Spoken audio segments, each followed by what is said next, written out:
जी आवाज आ रही है आप लोगों को? एक बार कंफर्म कर दीजिएगा प्लीज। आवाज और बोर्ड दोनों क्लियर है?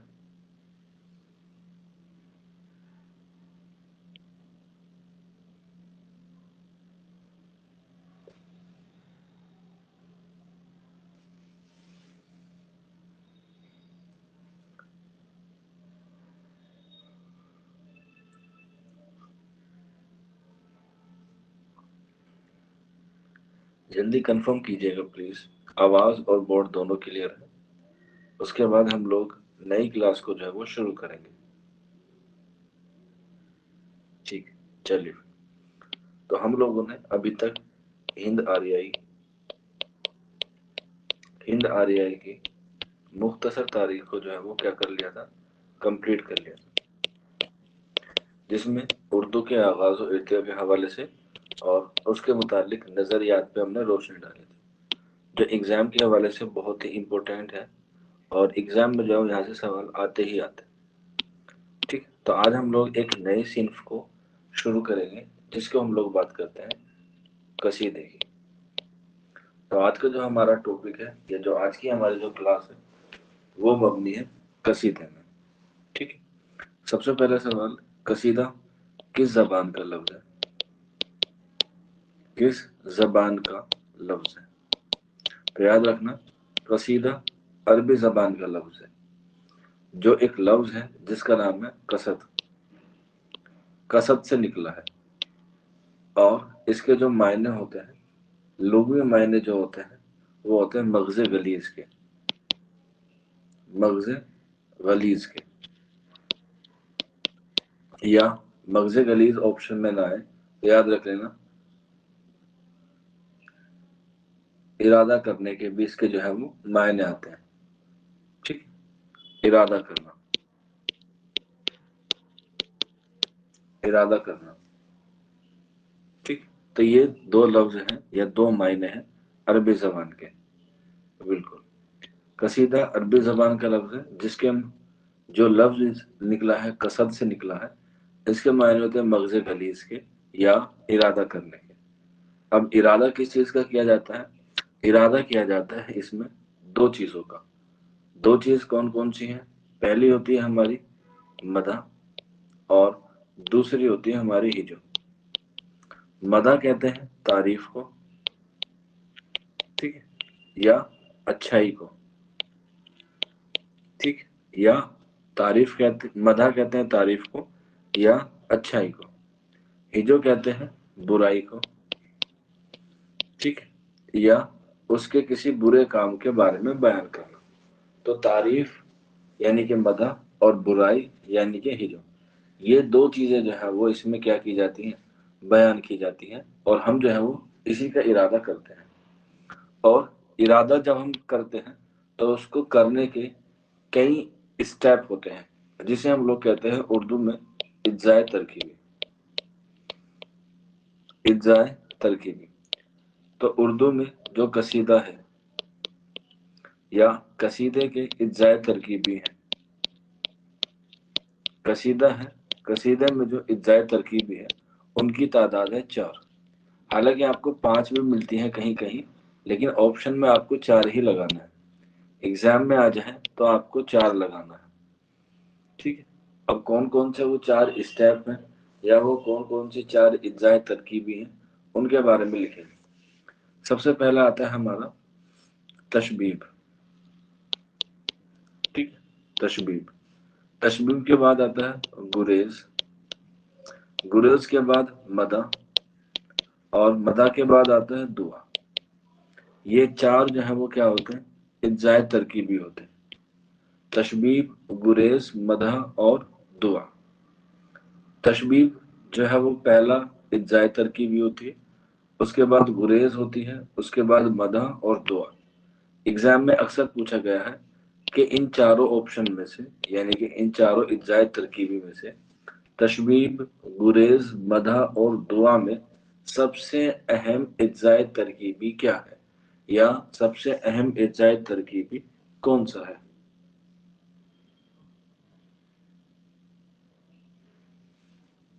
बताइए, ऑप्शन दे रखे मैंने A B C D। इसमें आप बताइए। बिल्कुल आंसर हो जाएगा ऑप्शन सी, यानी कि मदह। ठीक है, अब मदह क्या है? तारीफ बयान करने के लिए सबसे अहम इब्दाई तरकीब है, क्योंकि कसीदे का जो मतलब है वो क्या है? तारीफ बयान करना ही है। ठीक, कसीदे का जो है वो तारीफ बयान करना ही सबसे अहम इब्दाई तरकीब भी है और सबसे अहम जुज भी है। इसमें जो तशबीब है इसको हम दूसरे नाम से भी जानते हैं, इसे हम लोग कहते हैं तमहीद। ठीक, तमहीद, तशबीब का दूसरा नाम है तमहीद। एग्जाम में अक्सर क्वेश्चन पूछा जाता है कि वो कौन सा शायर है या वो कौन सा कसीदा निगार है जिसने सबसे ज्यादा काम तशबीब पर किया है या तमहीद पर किया है।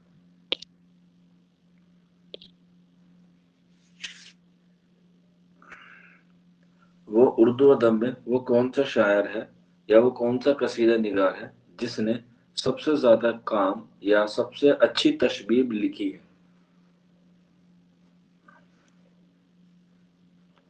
इसका जवाब बताइए आप लोग।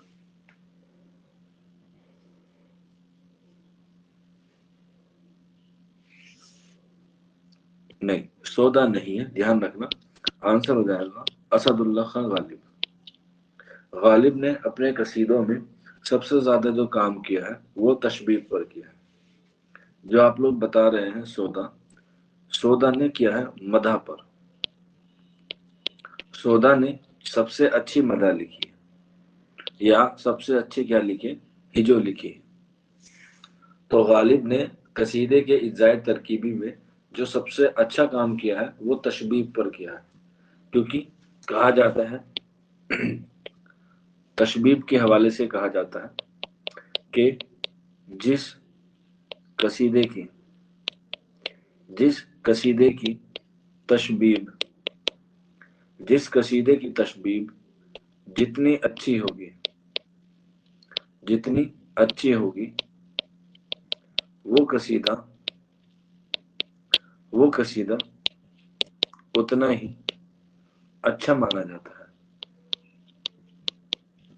अच्छा माना जाता है। तो इसीलिए तशबीब पर जो सबसे ज्यादा काम किया है वो किया है गालिब ने। और मदह पर किसने काम किया है सबसे ज्यादा? वो है मिर्जा मोहम्मद रफी सौदा ने। अब इस तशबीब को अच्छा बनाने के लिए हमें दो चीजों की जरूरत पड़ती है। कसीदे को या तशबीब को अच्छा बनाने के लिए हमें जो है वो सबसे ज्यादा क्या होती है? जरूरत होती है। और वो जरूरत कैसे पूरी होती है? वो पूरी होती है रदीफ और काफिया से। तो याद रख लेना, कसीदे का जो पहला शेर होता है कसीदे का जो पहला शेर होता है कसीदे का जो पहला शेर होता है वो रदीफ और काफिया की काफिया की पाबंदी करता है पाबंदी करता है। कसीदे का जो पहला शेर होता है वो रदीफ और काफिया की पाबंदी करता है। और ध्यान रखना, एग्जाम में पूछा जाता है कसीदे के पहले शेर को क्या कहते हैं? कसीदे के पहले शेर को क्या कहते हैं? तो आंसर हो जाएगा तशबीब। कसीदे के पहले शेर को तशबीब कहते हैं। ठीक है, कसीदे के पहले शेर को तशबीब कहते हैं, या ऑप्शन में तशबीब ना हो तो याद रख लेना मतला कहते हैं। तशबीब या मतला कहते हैं, क्योंकि जो कसीदा है वो भी क्या है? गजल की हैयत में ही लिखा जाता है या गजल की तरह ही लिखा जाता है। ठीक है, तो याद रख लेना कसीदे का पहला शेर मतला कहलाता है या तशबीब कहलाता है। ऑप्शन में अगर आपको मतलब मिल जाए तो मतला लगा दीजिएगा, क्योंकि मतला के लिए ये शर्त है कि उसके पहले शेर रदीफ और काफिये की पाबंदी करते हैं। ये मतला है, ये गजल में भी जो है वो कहा जाता है, और कसीदा जो है वो गजल की तरह ही लिखा जाता है। ठीक है, तो याद रख लेना। قصیدے کا پہلا شعر مطلع کہلاتا ہے، یا وہ شعر جس میں ردیف اور قافیے کی پابندی کی جاتی ہے اسے ہم مطلع کہتے ہیں، اور یہ قصیدے کا پہلا شعر ہوتا ہے۔ اس کے بعد قصیدے کا جو آخری شعر ہوتا ہے، قصیدے کا جو آخری شعر ہوتا ہے یا قصیدے کا جو آخری مصرع ہوتا ہے، ایسے بھی لکھ سکتے ہیں، قصیدے کا جو آخری شعر ہوتا ہے اسے مقطع کہتے ہیں، مقطع کہتے ہیں۔ قصیدے کا جو آخری شعر ہوتا ہے اسے مقطع کہتے ہیں۔ مقطع کسے کہتے ہیں؟ دھیان رکھنا، ایگزام میں اکثر کوشچن پوچھا گیا ہے۔ مقطع اسے کہتے ہیں جس میں شاعر اپنا تخلص استعمال کرے یا استعمال کرتا ہے، شاعر اپنا تخلص استعمال کرتا ہے، اسے ہم لوگ کہتے ہیں مقطع۔ ٹھیک ہے، پہلا شعر ہو گیا اور آخری شعر ہو گیا۔ ٹھیک ہے، یاد رکھنا ایگزام میں اکثر یہاں سے جو ہے وہ سوال آتے ہی آتے ہیں۔ اب پہلے اور آخری شعر میں جو اشعار کی تعداد ہے وہ کم سے کم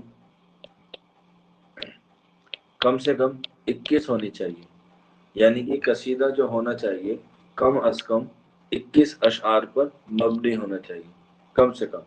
زیادہ کی کیا ہے، کوئی لمیٹیشن نہیں ہے، کوئی محدود نہیں ہے، کتنے بھی لکھ سکتے ہیں۔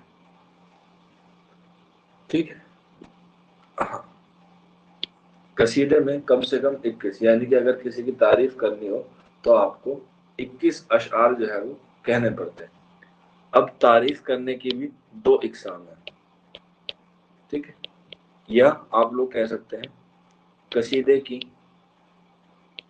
2 اقسام ہیں، یعنی یہ قصیدہ 2 طریقے سے لکھا جاتا ہے۔ قصیدے کی 2 اقسام ہیں یا قصیدہ 2 طرح سے لکھا جاتا ہے۔ پہلا ہوتا ہے ہمارا خطابیہ، دوسرا ہوتا ہے ہمارا تمہیدیہ۔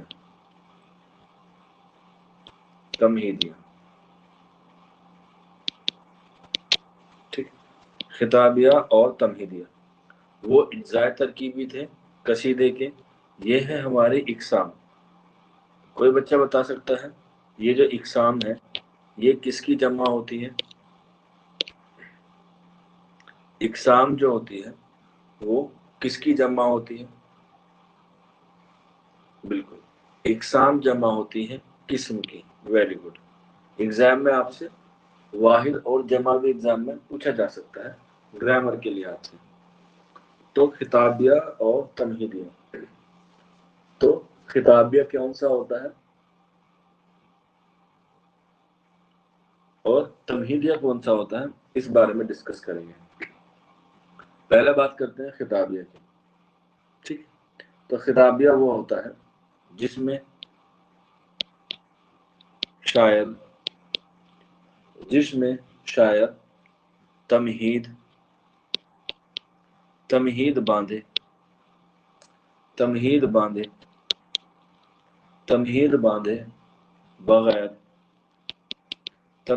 باندھے بغیر مدح یا ہجو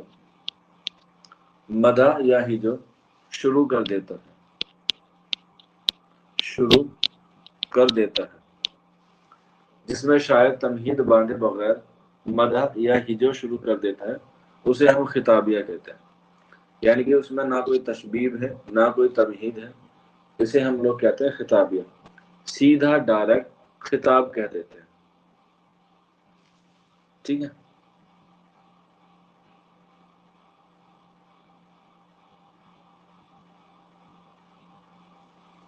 اس کے بعد یہ جو تمہیدیہ ہے، ظاہر سی بات ہے میں نے آپ کو شروع میں بتایا تھا کہ تمہید کا مطلب کیا ہوتا ہے، تشبیب ہوتا ہے۔ تو تمہید اسے کہتے ہیں جس میں شاعر قصیدے کو تمہید سے شروع کرتا ہے، جس میں شاعر قصیدے کو تمہید یا تشبیب سے شروع کرتا ہے، یا پھر ہم لوگ اسے اس طرح سے لکھ سکتے ہیں جس میں شاعر مدح یا हिजो से पहले या हिजो से कब्ल, हिजो से कब्ल तमहीद बांधता है, तमहीद बांधता है, बांधता है। तो इसे हम लोग क्या कहते हैं? तमहीद या कसीदा कहते हैं। ठीक है, यहां तक चीजें समझ में आ गई आपको कसीदे के लिहाज से?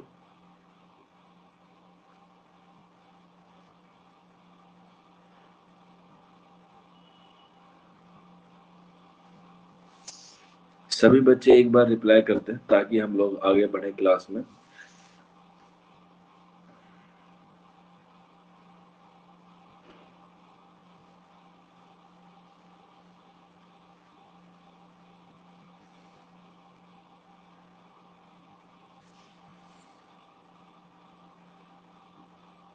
ठीक है, ओके, गुड।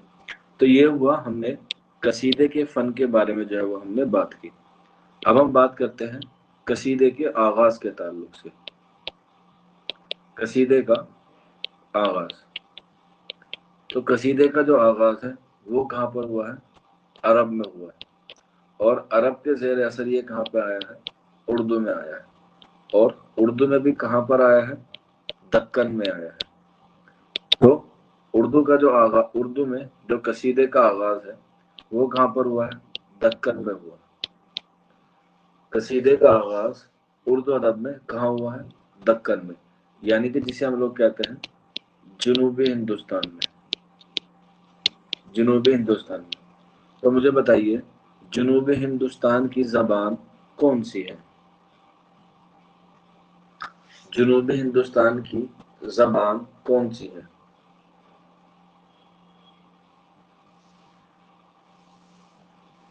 बिल्कुल, वेरी गुड। कौन सी है? मराठी है। और मराठी को किसकी जबान कहा जाता है? मराठी को किसकी जबान कहा जाता है?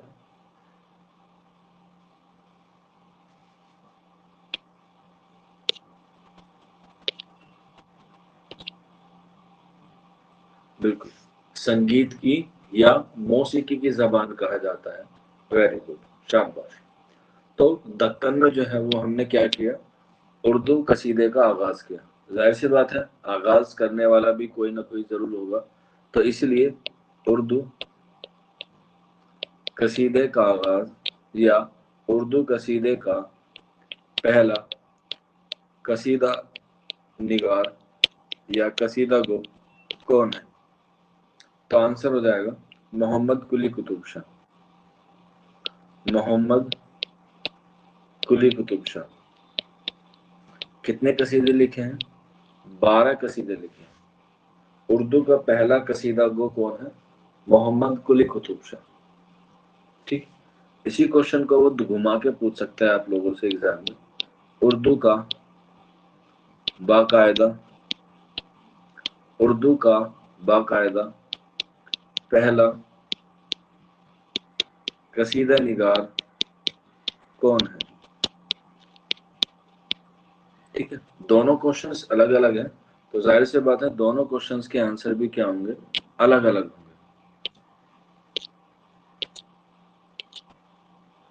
ठीक है, तो याद रख लेना उर्दू कसीदे का पहला कसीदा निगार मोहम्मद कुली कुतुब शाह है। लेकिन आपसे वो पूछा जाए उर्दू का पहला बाकायदा कसीदा निगार कौन है, तब आंसर हो जाएगा मिर्जा मोहम्मद रफी सोदा। ये इसका पूरा नाम आप लोग याद रख लेना, एग्जाम में पूछा भी गया है कि कसीदे का पहला बाकायदा कसीदा निगार कौन है, तो मिर्जा मोहम्मद रफी सोदा। या सोदा का पूरा नाम क्या है, तो मिर्जा मोहम्मद रफी सोदा। ठीक है,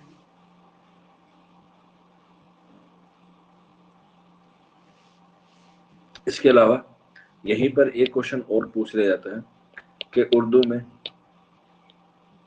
हिजो, उर्दू में हिजो कसीदे का बानी किसे माना जाता है? उर्दू में हिजो कसीदे का बानी किसको माना जाता है? हिजो मतलब होता है बुराई करने को या किसी की मजम्मत करने को। तो आंसर हो जाएगा मिर्जा मोहम्मद रफी सोदा। ठीक, मिर्जा मोहम्मद रफी सोदा। और उर्दू अदब में खास तौर पे कसीदा सिंफ में जो है वो किसका नाम आता है? मिर्जा मोहम्मद रफी सोदा का आता है। और एग्जाम में भी जो है वो इन्हीं के कसीदे के लिहाज से जो है वो आपसे सवाल पूछते हैं या उसी के लिहाज से जो है वो आपको बयान किया जाता है। कसीदे में आपको दो राइटर जो है वो खास तौर पे पढ़ रहे हैं, एक तो सौदा और दूसरा आता है ज़ौक़। सौदा और ज़ौक़, ये बात जो है वो आप लोग याद रख लीजिएगा कि उर्दू अदब में कसीदे को जो हम लोग पढ़ते हैं या कसीदा निगार को पढ़ते हैं तो सौदा और ज़ौक़ को ही पढ़ते हैं। इन्हीं से रिलेटेड जो है वो आपके सवाल एग्जाम में आते हैं। और पढ़ने का तरीका क्या है सबको पता है, मैंने आपको पहले बता रखा है। दो तरीके होते हैं किसी भी राइटर को पढ़ने के। पहला होता है हालात ज़िंदगी के हवाले से और दूसरा होता है उनकी अदबी खिदमत। क्योंकि एग्जाम में जो है वो दोनों ही तरह से क्या होते हैं, आपके सवाल जो है वो एग्जाम में पूछे जाते हैं, चाहे वो हालात ज़िंदगी से हो चाहे वो अदबी खिदमत से हो। ठीक है, और दोनों ही क्या है, अहम है। तो सबसे पहले आप लोग ऊपर हेडिंग डाल लीजिएगा, मिर्जा मोहम्मद रफी सोदा। मिर्जा मोहम्मद रफी सोदा को आज हम लोग जो है वो क्लास में कवर करेंगे मिर्जा मोहम्मद रफी सोदा के हवाले से। ठीक,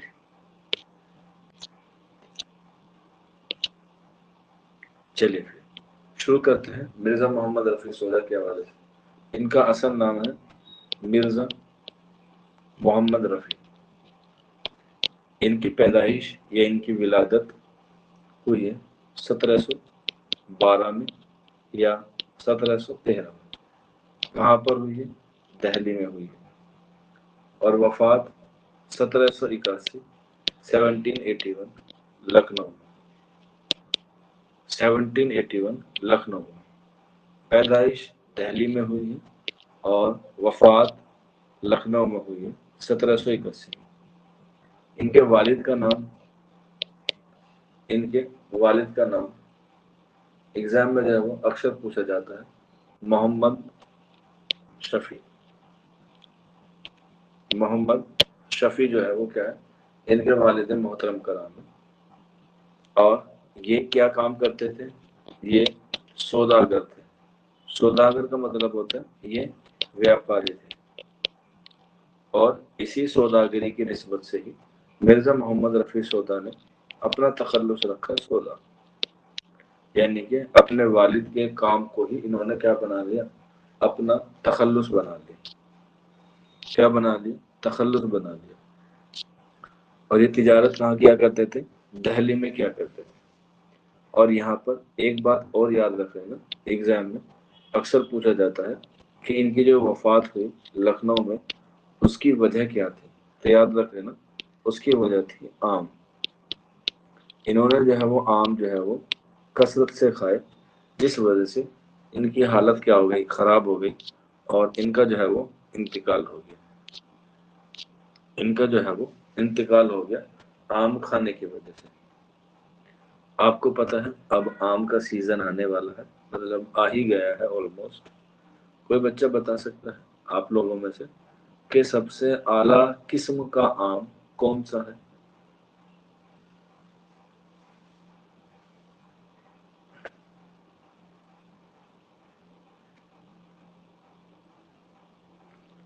बिल्कुल, आंसर हो जाएगा अल्फांसो। मैंने बताया था, बिल्कुल आंसर हो जाएगा अल्फांसो। अल्फांसो ये हिंदुस्तान के महाराष्ट्र में एक जगह है नासिक, वहां पर पैदा होता है। और ये आमों में जितनी सबसे आला किस्म होती है वो क्या होती है, वहाँ की सबसे मशहूर होती है आला। ठीक, ये सबसे अहम और सबसे इम्पोर्टेंट है अल्फांसो। एग्जाम के लिहाज से मैं आपको सिर्फ वैसे ही बता रहा हूँ।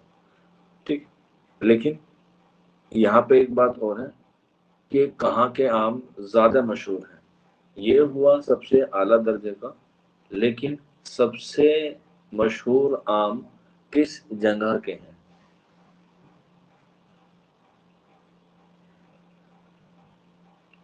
سب سے مشہور کہاں کے آم جو ہے وہ مانے جاتے ہیں؟ بالکل، ایک بچے نے صحیح جواب دیا ہے، نام ہے اس کا واجد علی، ملیح آباد کے۔ بالکل، اسی لیے ہم لوگ پڑھتے ہیں جوش ملیح آبادی۔ ملیح آبادی کے جو ہے وہ آم بہت مشہور اور بہت ہی مقبول ہیں۔ ویری گڈ بیٹا واجد علی۔ ہاں چلیے پھر دیکھیے، کتاب کے گیان کے ساتھ ساتھ آپ کو کچھ چیزوں پہ بھی جو ہے وہ غور و فکر کرنی ہے۔ آگے جو ہے وہ آپ جب کسی کمپٹیٹیو ایگزام کی تیاری کریں گے تو آپ کو یہ ساری چیزیں جو ہے وہ وہاں پر ایگزام میں پوچھی جاتی ہیں۔ ٹھیک، اردو کے لحاظ سے آپ تیاری کر رہے ہیں، اچھی بات ہے، لیکن اس کے علاوہ بھی آپ کو جو ہے وہ اور سبجیکٹ پہ جو ہے وہ کمانڈ کرنی پڑے گی۔ ٹھیک ہے، چلیے اس کے بعد جب ان کی عام خانے سے جو ہے ان کو وفات ہو گئی تو ان کی وفات پر کہا تھا کہ ہمارا پہلوان سخن مر گیا، ہمارا پہلوان سخن مر گیا۔ اور میں نے یہ بات آپ کو کل کی کلاس میں لکھوائی تھی کہ پہلوان سخن کس کو کہا جاتا ہے؟ سودہ کو کہا جاتا ہے۔ اور پہلوان شاعر کس کو کہا جاتا ہے؟ پہلوان شاعر کس کو کہا جاتا ہے؟ میں نے کل کی کلاس میں یہ ساری باتیں آپ کو لکھوائی تھی۔ بالکل، یہ بات کہی ہے ناسک کو، پہلوان شاعر ناسک ہے اور پہلوان سخن کون ہے؟ سودا کو۔ ٹھیک، اور یہ بات کس نے کہی ہے ہمارا پہلوان سخن مر گیا؟ مرزا محمد رفیع سودا کے ایک استاد ہوئے ہیں جس کا نام ہے شاہ حاتم۔ کیا ہے؟ شاہ حاتم۔ ان کے دو استاد بہت اہم ہیں مرزا محمد رفیع سودا کے، شاہ حاتم اور خان اعظم۔ شاہ حاتم اور خان اعظم، ان کے جو ہے وہ یہ دو جو ہیں وہ کافی اہم استاد ہیں۔ حالانکہ ان کے استاد تو چار ہوئے ہیں، شاہ حاتم ہوئے ہیں، خان آرزو ہوئے ہیں، اس کے بعد کلی خان ودا ہوئے ہیں، کلی خان وداد اور شاہ سانے۔ یہ چار استاد ہوئے ہیں، شاہ حاتم، خان آرزو، کلی خان ودا اور سانے، لیکن امپورٹنٹ دو ہی ہیں، شاہ حاتم اور خان آرزو۔ شاہ حاتم اور خان آرزو۔ ٹھیک، چلیے، اور انہی میں سے ایک استاد ہوئے ہیں جن کا نام ہے خان آرزو، جو میر تقی میر کے بھی ہیں اور ان کے بھی ہیں۔ یہ میر تقی میر کے سوتیلے ماموں تھے اور انہی کے کہنے پر ہی مرزا محمد رفیع سودا نے اردو شاعری شروع کی، اردو شاعری شروع کی۔ اور یہ جو شاہ حاتم تھے ان سے یہ فارسی شاعری سے اصلاح لیتے تھے یا فارسی شاعری میں اصلاح لیا کرتے تھے، اور خان آرزو کے کہنے پر ہی انہوں نے اردو شاعری پر کیا کیا؟ کام کرنا شروع کیا، اور اردو کے بہت سارے صنف میں جو ہے وہ کیا کی انہوں نے تب آزمائی کی، قصیدے میں کی، ٹھیک ہے، اس کے علاوہ مرثیہ میں بھی کی، اور اس کے علاوہ ہجو میں بھی جو ہے انہوں نے تب آزمائی کی۔ کہا جاتا ہے ان کے لحاظ سے اسٹار بنا کے لکھ لیجیے گا کہ کس نے مرثیے کو مسدس کی حیت عطا کی۔ مسدس کا مطلب ہوتا ہے ایک مصرے میں یا ایک بند میں 6 مصرے ہوتے ہیں، اسے ہم مسدس کہتے ہیں۔ تو آنسر ہو جائے گا مرزا محمد رفیع سودا۔ تو سودا نے مرثیے کو کیا دی؟ مسدس کی حیت بخشی، مسدس کی حیت بخشی۔ اور سودا کو ہجو کا بانی بھی کہا جاتا ہے، ہجو کا بانی بھی کہا جاتا ہے، ہجو کا بانی بھی کہا جاتا ہے۔ ٹھیک، تو یہ کچھ باتیں تھی ان کی حالات زندگی سے جو ایگزام میں آپ لوگوں سے جو ہے وہ پوچھی جاتی ہے. یہ حالات زندگی. اس کے علاوہ ان کی ادبی خدمات بھی جو ہے وہ اہم ہے. وہ ہم لوگ جو ہے وہ کل کی کلاس میں کریں گے. آج کی کلاس اتنی ہی. ٹھیک ہے نا. کل ہم لوگ 14 کی ادبی خدمات پہ روشنی ڈالیں گے. آج کی کلاس بس اتنی ہی. یہاں تک بتا دیجیے کسی بچے کو کوئی ڈاؤٹ کوئی کوئری ہو تو.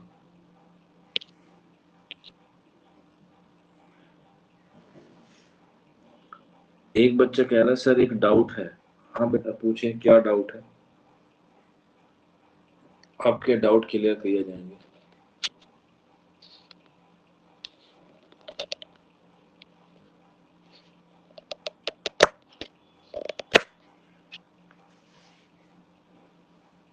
کوئی بات نہیں بیٹا, وہ ٹیکنیکل ایشو ہو سکتا ہے, اس میں نہ تو آپ کچھ کر سکتے ہیں نہ ہی میں کچھ کر سکتا ہوں. اس لیے کلاس کو آپ لوگ جو ہے وہ لائیو دیکھا کریں.